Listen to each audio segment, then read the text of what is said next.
साचा गुरु हरि रूप है,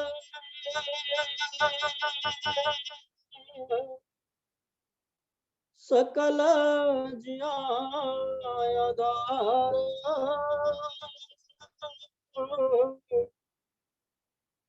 मंगत पड़ो चरण तिस,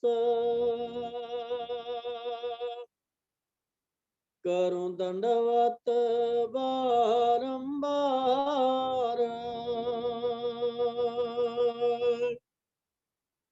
साचा गुरु हरि रूप सकल जिया आधार। मंगत पड़ो चरण तिस, करूं दंडवत बारंबार।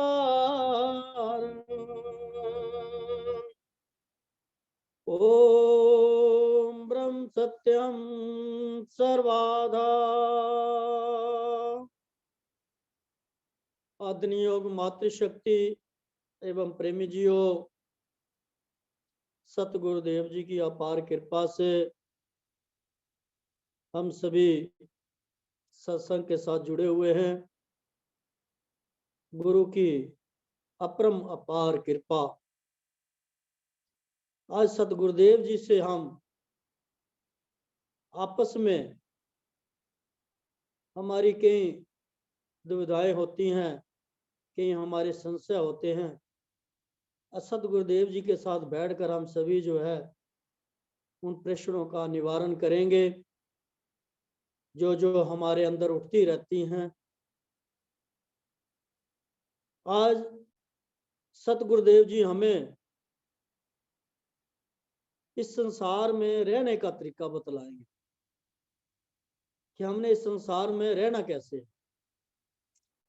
इस संसार में रहते हुए हम कैसे आध्यात्मिक मार्ग में बढ़ सकते हैं, इस संसार में रहते हुए कैसे हम अपना उद्धार कर सकते हैं, अपना कल्याण कर सकते हैं। तो सबसे पहले महाराज जी से हम सबका एक ही ये सवाल है कि महाराज जी ऐसा तरीका बताएंगे जिससे सादगी नाल चला जावे। सबसे पहले, क्योंकि आज हम जब छोटे होते थे तो देखते थे घर का एक मुखिया होता था, एक ही व्यक्ति कमाता था और सारा परिवार खाता और सभी खुश थे। मगर आज घर का एक एक मेंबर जो कमा रहा है, मगर फिर भी घर के अंदर पूर्ति नहीं होती, फिर भी परेशानियां बढ़ती चली जा रही। तो महाराज जी बतलाएंगे कि हमारे में क्या कमियां आ गई हैं, क्यों ऐसा हो रहा है। महाराज जी ऐसा तरीका बताएंगे जिससे सादगी नाल चला जावे। तो महाराज जी क्या कहते हैं, प्रेमी आमदनी से कम खर्च रखोगे तभी सादगी नाल चल सकोगे। सबसे बड़ी कमजोरी हम सब की यही है कि कमाई हमारी 10,000 रुपया है और खर्चा हमारा 20,000 रुपया। उसके लिए हम मानवता से गिर जाते हैं, झूठ बोलते हैं, छल करते हैं, कपट करते हैं, हेरा फेरियां करते हैं, बेईमानियां करते हैं। इसलिए महाराज जी कहते हैं भाई जो तेरी कमाई है ना उसके हिसाब से चल। जिस रजाई के अंदर तू बड़ा हुआ है ना उससे पैर बाहर मत निकाल। अगर अपनी चद्दर से पैर बाहर निकालेगा तो फिर दुखी होएगा, फिर संसार में तू सही तरीके से चल नहीं पाएगा। इसलिए सतगुरुदेव जी कहते हैं प्रेमी आमदनी से कम खर्च रखोगे तभी सादगी नाल चल सकोगे। बुजुर्गों ने तो यह भी कहा है कि आमदनी का 10वां हिस्सा दान में दें, क्योंकि हम संसार में आए हैं और प्रभु ने हमें जो कुछ भी दिया है उसमें से 10वां हिस्सा हमारा नहीं है। दूसरी गलती हम ये करते हैं, अगर 10,000 रुपये इनकम है तो 1,000 रुपया हमारा नहीं है, वो दूसरों का है, वो पराया है, मगर वो भी हम खा जाते। जब दूसरों का हक खाते हैं तो नुकसान किसको होता है? हमें ही होता है। तो इसलिए जो दूसरों का हक है उसको ना खाएं। इसलिए हमारा ही कहा है कि जो तुझे परमात्मा ने दिया हुआ उसमें से 10वां हिस्सा जो है दान दे, वो तेरा नहीं है, वो दूसरों का है। और फिर महाराज ने कहा 10वां हिस्सा राजा को टैक्स दे। आज हम नेकों प्रकार की चालाकियां बरतते हैं। अगर हम इनकम टैक्स के अंदर आते भी हैं, अनेकों चालाकियां बरतते हैं और गवर्नमेंट से टैक्स बचा लेते हैं। मगर महाराज जी कहते हैं जो गवर्नमेंट जो है तुम्हारे लिए स्कूल खोलती है, सड़कें बना रही है, तुम्हें कितनी सुविधा दे रही है हर प्रकार की, उसका हिस्सा भी देना है, उसका हिस्सा भी नहीं रखना है। पहले हम बचपन में देखते थे घरों में जो है सरकार जो चूल्हा टैक्स लगाती थी, वो जितना भी होता था वो सारे जो है घरों से चूल्हा टैक्स लेते थे। तो आज हम वो भी टैक्स भी खाना शुरू कर दिया है। जो सरकार की चीज थी उसको भी हम जो है मार लेते हैं। दो चीजें ये महाराज ने बताई हैं, टैक्स दें, बाकी कुछ बचा कर खर्च करोगे तभी सादगी नाल चल सकोगे। यानी जो तुम्हारी कमाई है उसमें से पहले तो सबसे पहले तुम दसवंध अपना बाहर निकाल दो, एक गुल्लक लगा लो, गुल्लक में डाल दो। वो पैसा जो है सबसे बड़ी सावधानी ये बरतनी है, ना तो मैं अपने ऊपर खर्चूं, ना अपने मैं बहन भाइयों के ऊपर खर्चूं। वो ऐसी जगह दें, क्योंकि वो हमारी जिंदगी में ना जाने जन्मों जन्मों से हम पाप कर्मों को करते आ रहे हैं, और जो भी हम निकालते हैं वो एक जहर होता है। वो अपने ऊपर वर्तना या अपने धी बहन के ऊपर वर्तना वो हमें बहुत ही ज्यादा दुखदाई है, वो दुख देता है। वो ऐसी जगह दे जहां सब में वो चीज बांटी जाए। जैसे लंगर हो रहा है वहां दे दो, कहीं सड़क बन रही है वहां दे दो, कोई स्कूल खुल रहा है वहां दे दो, शिक्षा के लिए दे दो, दीन दुखी अनाथों के लिए दे दो। इस प्रकार से महाराज ने कई जो है दान की बताई हमें कि कहां कहां तुम लोगों ने देना है। क्यों? इसके पीछे एक राज है। पुराने जमाने की एक कहानी बुजुर्ग हमें सुनाते थे, कहते बाबा नानक देव जी के दरबार में जो है सभी संगत आती थी, और आकर एक बार क्या हुआ, उनका एक सेवक बैठा हुआ था, तो वो जो है प्रसाद जो है सब में बांटता होता। तो एक दिन एक साहूकार आया और उसने वहां एक हलवे का प्रसाद काजू बादाम डालकर बहुत बढ़िया बनाकर देसी काले कराया। जब वो सेवादार ने देखा ये तो बहुत बढ़िया चीज है, ये तो बस मैं खाऊं तो बहुत मजा आएगा, तो उसने क्या किया, वो प्रसाद अलग से रख लिया और दूसरा संगत को बांट दिया, और वो ले गया घर अपने शाम को। सबसे ज्यादा तो उसी ने खाया और थोड़ा थोड़ा उसके बच्चों ने भी खा लिया। अब घर जाते ही क्या हुआ, वो बीमार पड़ गया। उसको जो है धीरे धीरे शरीर के ऊपर जो है फोड़े उठने शुरू हो गए, पीक पकनी शुरू होगी, यानी एक जैसे कोढ़ होता है वो उसको हो गया। कुछ दिन वो जो है सेवक वहां सेवा में गुरु की नहीं पहुंच सका, तो गुरु जी कहते हैं भाई उसका पता तो करो कहाँ है। वो कहते हैं महाराज जी वो तो बीमार पड़ा है। तो कहते भाई उसको जाके बुला कर लाओ। जब वहां पर आया तो उसको समझाया, प्रेमी ये क्या किया तूने, ये तूने क्या कर दिया। कहते महाराज जी क्या गलती होगी मेरे से। कहते भाई वो जो सेठ आया था ना, उसके घर में उसकी जनानी को कोढ़ की बीमारी थी, वो अरदास लेकर आया था, गुरु महाराज जी अगर मेरे घर में ये जो कोढ़ दूर हो जाएगा तो मैं आपको प्रसाद बांटूंगा। उसके घर में वो कोट ठीक हो गया था और वही जो है अपना जो है लेकर आया था प्रसाद बना करके। और अगर तू संगत के अंदर बांट देता तो फिर सबको एक एक दाना होता, एक एक फुंसी हो जाती, मगर वो सारा तूने ही खा लिया। तो इसी प्रकार से प्रभु प्रेमियों, जो प्रभु ने हमें दिया हुआ है ये दूसरों का हक है, वो हमें बांट करके खाना है। किर्त करो और वंड खाओ, ये दो चीजें बहुत जरूरी है। हम खुद ही खाते रहते हैं। तो इसलिए महाराज जी कहते हैं भाई पहले तू दसवंध निकाल, दीन दुखी अनाथों में बांट, वो अपने ऊपर मत खर्चना। और दूसरा अपना जो है सरकार को टैक्स भी देना है, जिससे ये सरकारें चलती हैं। तेरे तेरे लिए कितने अच्छे अच्छे कार्य तुझे कितनी सुविधा दे रही हैं। बाकी कुछ बच जाए उसमें से कुछ फिर बचाओ, बचा करके फिर सादगी नाल चल सकोगे, तब सादगी नाल चलोगे। ऐसे सादगी जो है तुम्हारे जीवन में नहीं आएगी। तो फिर महाराज से ये तो हम सादगी नाल चलने वाली बात कर ली है, इससे हमें अनेकों फायदे। यही हमारा बेस है, यही हमारी बुनियाद है आध्यात्मिक मार्ग में चलने के लिए। इसी से हमें जो है ये कार्य शुरू करना है। यही चीजें हम भूले हुए हैं, यही चीजें हम नहीं कर रहे हैं, इसीलिए जो है दिक्कतें आ रही हैं, प्रॉब्लम्स आ रही है। तो फिर प्रेमी ने एक और महाराज से कह दिया, महाराज जी दैनिक जीवन किस प्रकार चलाया जावे ताकि आध्यात्मिक जीवन में प्रगति हो सके। ये जो हम जीवन जी रहे हैं कैसे चलाए हैं महाराज जी, और ये भी चलता रहे और हम आध्यात्मिक जीवन में प्रगति भी कर जाए। क्योंकि हम जो है गृहस्थी लोग हैं, हमें कुछ ना कुछ काम धंधा तो करना ही पड़ता है। परिवार भी साथ जुड़ा हुआ है, परमात्मा में ड्यूटी भी लगाई हुई है।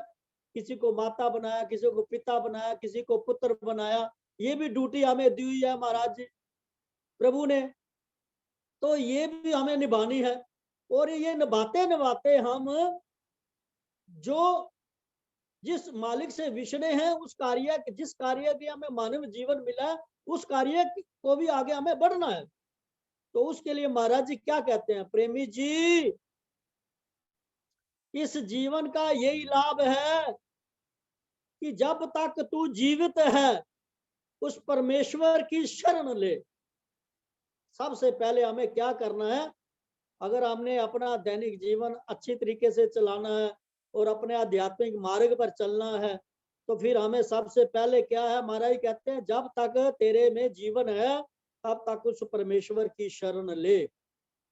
हमने शरण किसकी ली हुई है, संसार की, जो बिनसनहार है, परिवर्तनशील है, बदलने वाला है, उसकी शरण लेते हैं, उसकी शरण में चले जाते हैं। ये सबसे बड़ी जो गलती हम करते हैं।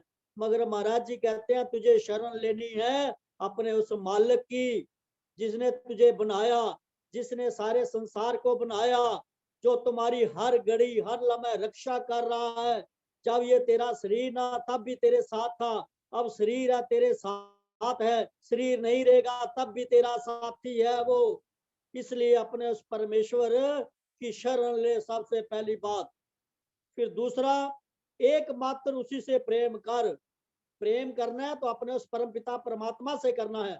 उस परम पिता परमात्मा से कैसे करेगा, क्योंकि ये जगत बनाने वाला भी परमेश्वर है और सारे जगत के अंदर समाया भी मेरा प्रभु है।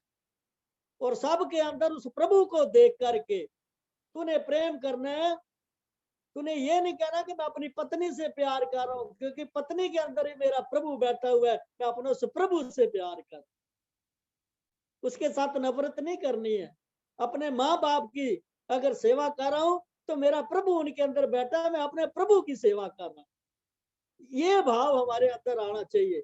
समाज की सेवा कर रहा हूं तो इस समाज के अंदर मेरा प्रभु है, बनाने वाला भी उसी के अंदर समाया हुआ है।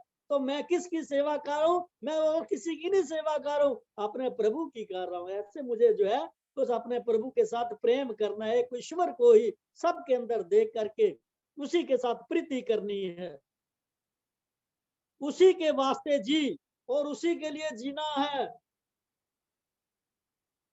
कहते जीना भला है उसका जो औरों लिए जिए, मरना भला है उसका जो अपने लिए जिए। अगर मैं अपने लिए जीता हूं महाराज, तो मेरे को 1 मिनट के लिए भी जिंदा ना रहो, ये मेरे भाव होने चाहिए। और हमेशा मैं दूसरों के लिए, जिसके सबके अंदर जो मेरा प्रभु है, मैं उन्हीं के लिए जीऊं। तन मन धन जो प्रभु ने दिया है, मैं सब समर्पित करूं, उसी के लिए काम कर, उसी के लिए हमें सारा काम करना है। उसी में तुम्हारी बुद्धि रमन करे, तुम्हारी बुद्धि जो है हमेशा उसी में रमन करनी चाहिए।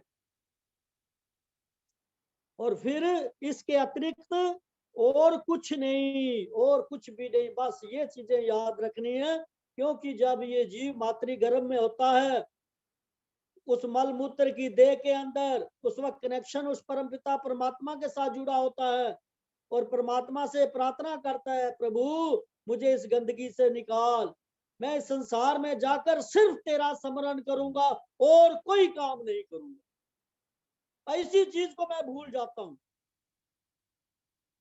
हथ काज वाल और मन यार वाल, मुझे कार्य भी करने हैं, क्योंकि परमात्मा ने मेरी ड्यूटी लगाई हुई है यहाँ पर, उस कार्य को विस्तार द्वारा करना है। मगर इस मन को अपने उस प्रभु के साथ जोड़ के रखना है, उसको कभी नहीं भूलना है, उसको हमेशा साथ रखना है। तो इस प्रकार महाराज जी कहते हैं, प्रेमी यदि खाना खाओ तो स्वाद के वास्ते नहीं, बल्कि शरीर रक्षा के लिए ग्रहण करो। अब और भी चीज बता रहे हैं, हम जो है सुबह से लेकर रात्रि तक चरते रहते, 24 घंटे लगे रहते हैं, इसी शरीर को अपना रूप समझकर इसी को खिलाने में, इसको मोटा ताजा करने में हमेशा ही लगे रहते हैं। और एक तरफ महाराज कहते हैं, सबसे जो बड़ा रोग क्या है, बेहुदा भोजन खाना। हम 24 घंटे चरते रहते हैं स्वाद की खातर। इसलिए महाराज कहते हैं ये भी चीज तुम्हें त्याग करनी है। क्या करना है तुझे? इसके अतिरिक्त यदि खाना खाओ तो स्वाद के वास्ते नहीं, बल्कि शरीर रक्षा के लिए ग्रहण करो। ऐसी खुराक लो जो शीघ्र पच जावे और उसका बल अधिक समय तक रहे।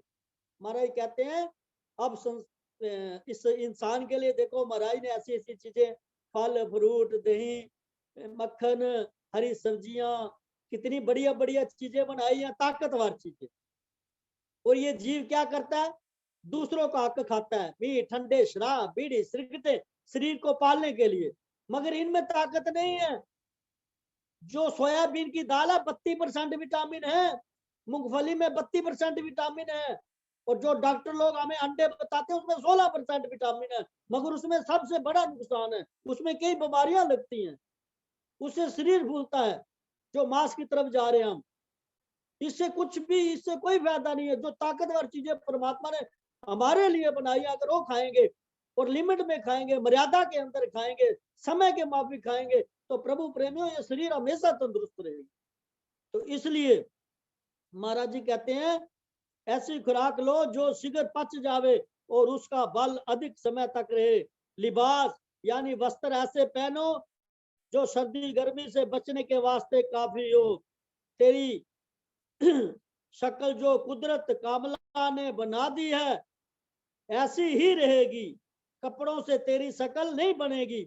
इसलिए महाराज जी ने सादगी का पहला ही बनाया, सादा खावन सादा लावन सादा वचन विलास मंगत रैनी देव की, जो पाए तो पाप विनाश। इस सादगी को अपने जीवन के अंदर, खाना अगर हमारा सादा है, पहनावा हमारा सादा है। और देखो ना, इसमें एक चीज और महाराज जी ने बड़ी चीज, अगर इसको हम देखें, अगर हमारी कमाई कम है, अगर हम सादा वस्त्र लेते हैं तो यानी 200-300 रुपए में सूट आ जाता है, 500 तक आ जाता हो। अगर वही अगर हम 5000 वाला लेंगे, अगर 10,000 की मेरी इनकम है, तो फिर क्या करेंगे भाई? पर बच्चों की फीस कहाँ से आएगी, दूध का पैसा कहाँ से आएगा? और फिर वो क्या चमकीले वस्त्र होते हैं, वो पहनकर इसके अंदर आकड़ आ जाती है, होमा आ जाता है। जहां जाता है अगर कोई पूछे ना, भाई ये सूट तूने कहाँ से लिया, तो तब तक उसको आनंद ही नहीं आता है, वो कहते हैं ये सारा बर्बाद हो गया। तो इसलिए महाराज जी ने इस चीज को बड़ा महाराज कहा है कि ऐसा कपड़ा पहनो जो सर्दी और गर्मी से बचने के लिए तुम्हारा तन ढक जाए। अब पहले जो क्या होता था, लाखों करोड़ों रुपया, लाखों रुपया जो देते थे वो अपने शरीर का जो है बाहर वो दिखाते थे। आज फ्री में सारे अपने शरीर दिखाई जा रहे हैं। ये हमारी अब आंख खोलकर हम चल नहीं सकते अगर जाए कहीं भी। हमें खुद अपनी आंखें नीची करनी पड़ती है दूसरे को देख करके। तो इतना यानी हमारा जो है ये रहन सहन, हमारा वस्त्र का जो इतना काम। और महाराज जी कहते हैं भाई अपना वस्त्र ऐसा, अपना शरीर ढका हो।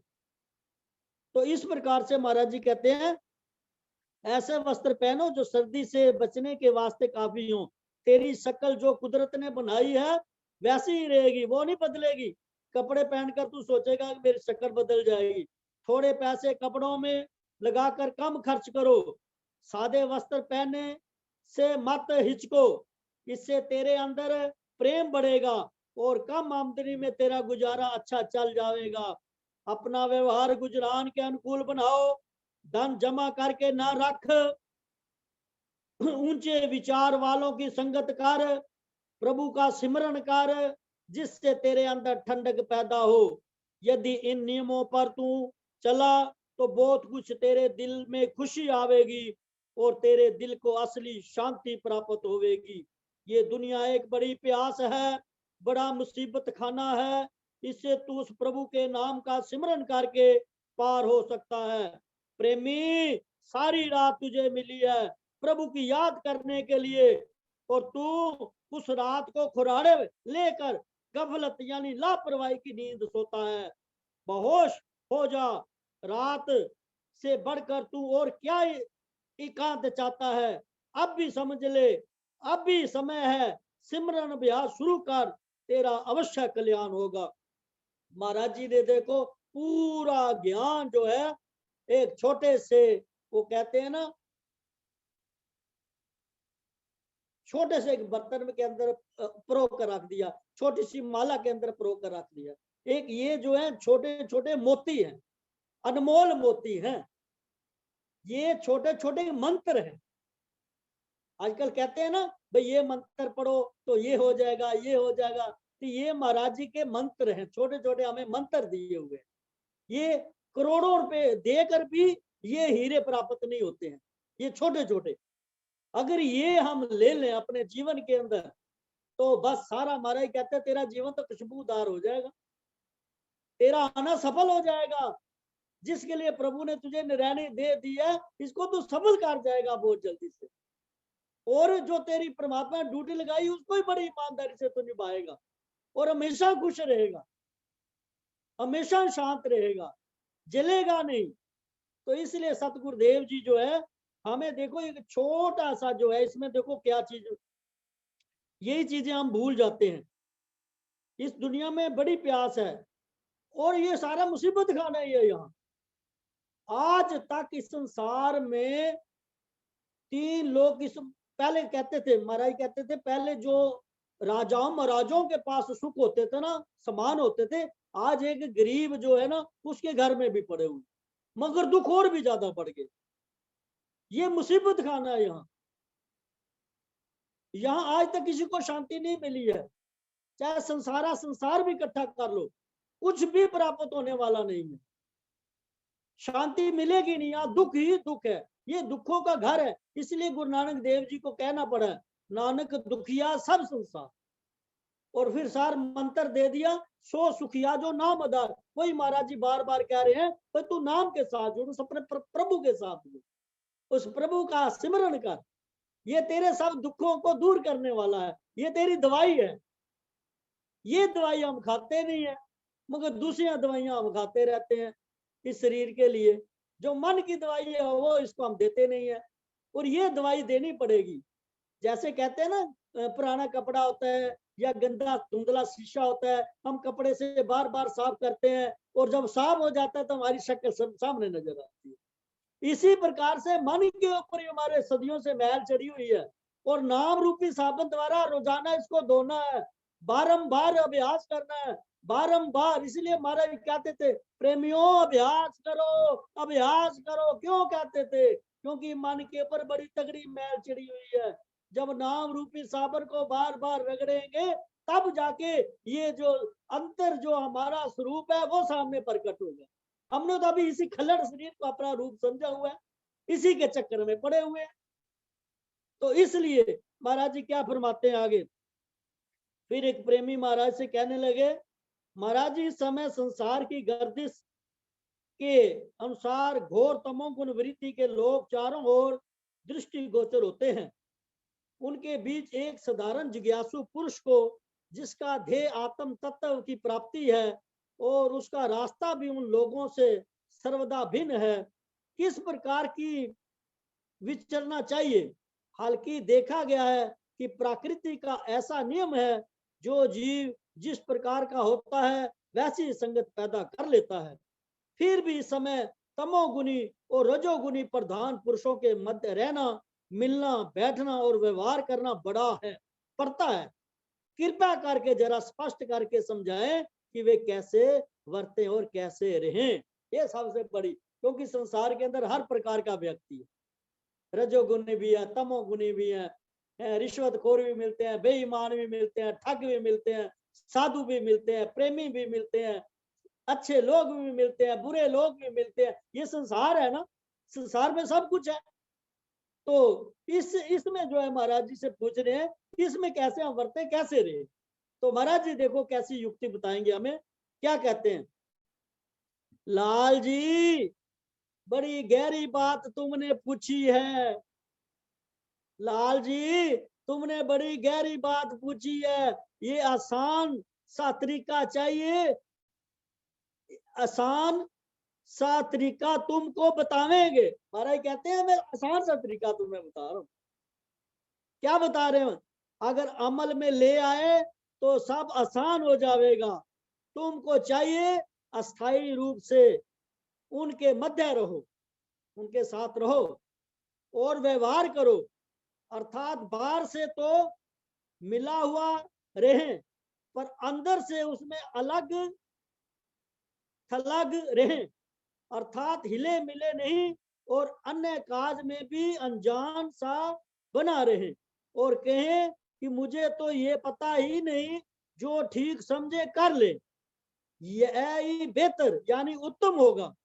और अधिकतर चुप रहे, इस चुप रहने करके संसारी लोग तेरे से डरने लगेंगे, डर कर स्वयं में अलग हो जाएंगे। और साथ साथ ये भी आवश्यक है कि अपनी आत्मिक उन्नति करता जा, एक समय आवेगा तो ऊंचा उठ जाएगा, तेरे आसपास के लोग देखते रह जाएंगे और आप तेरे आगे झुकेंगे और तुझे मानेंगे। अब देखो युक्ति कितनी जबरदस्त महाराज जी ने बताई है कि हम संसार है, संसार में तो रहना ही पड़ेगा, संसार छोड़ के नहीं जा सकते। आज हम क्या करते हैं, सबसे बड़ी गलती करते हैं, अपना घर बार छोड़ के जंगल में चले जाते हैं, कई कुटिया में चले गए, पहले वहां कुटिया बनाई, फिर कोई गुरु माता बनाई, कोई गुरु पिता बनाया, फिर पेट भी लगा उसके लिए भीख मांगेंगे, उसका भी इंतजाम करेंगे। भाई ये जो गृहस्थ जीवन है, गृहस्थ जीवन में देखो कितनी बढ़िया बात है, पत्नी के रूप में प्रभु हमारे देखो कपड़े भी धोते हैं, हमारी कितना देखभाल करते हैं, रोटी भी खिलाते हैं, कितना समय बचता है। और यानी गृहस्थ जीवन के अंदर रहकर हमें कितनी सुविधाएं प्रभु ने दी हुई है और बाहर जाकर हमें और बेचैनी होती है। तो इसलिए ये चीज हमें बताते हैं कि जो संसार है, जिस संसार में प्रभु ने हमें भेजा है, हमारी ड्यूटी लगाई है, अगर हम प्रभु का कहना नहीं मान रहे हैं, बाहर भाग रहे हैं, तो कैसे हम आध्यात्मिक मार्ग में बढ़ सकते हैं। जो परमात्मा ने हमारी ड्यूटी है, हमें संसार में रहना है, इसी संसार में रहना, और रहने का हमारा ये तरीका बता रहे हैं, आगे मत हो। ये हमारे अंदर सबसे बड़ी बुराई है, हम बड़े सलाहकार बन जाते हैं, सलाह देते हैं, कोई पूछता नहीं तब भी आगे आगे होकर के सलाह देते हैं। ये काम नहीं हमें करना है, हमें चुप रहना है, हमें उनके साथ रहना है, उनके साथ व्यवहार भी करना है, मगर अंदर से हमें अलग रहना है।